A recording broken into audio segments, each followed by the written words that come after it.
Tonight, it's been nearly 75 years since First Lieutenant William H. Hott of Holmesville, Ohio, was killed during one of the most brutal battles of the Korean War. But tonight, he will finally return home. Amaya Ward joins us with more on the remarkable journey that brought this soldier and hero back to his family. Amaya. Hi, Sia. He served in World War II. He volunteered again for Korea and at the Chosin Reservoir, one of the most infamous battlefields in military history. First Lieutenant William Hott gave his life. Decades of silence followed until now.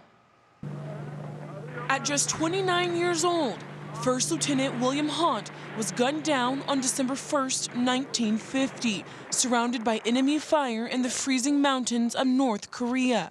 75 years ago, he passed away on Chosin Reservoir, where he was gunned down machine gun fire by the Chinese. But for Hott's family, the war never really ended. For decades, they waited for answers, for closure. It's been bad because every one of us have been waiting and waiting and waiting.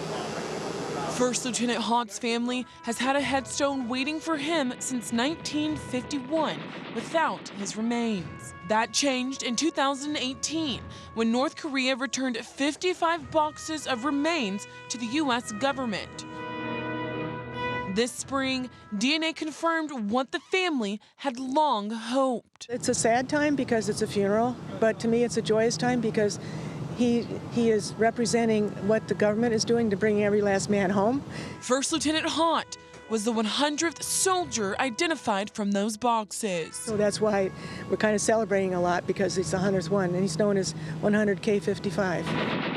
First Lieutenant Hott served across 3 deployments, earned 17 medals, and now at last will rest on Ohio soil, welcomed by those who never forgot him. His sacrifice still echoes through the generations, especially to those who wore the uniform after him. And Uncle Bill is the real hero. You know, he went to war once and then volunteered to go back to war because he thought it was the right thing to do.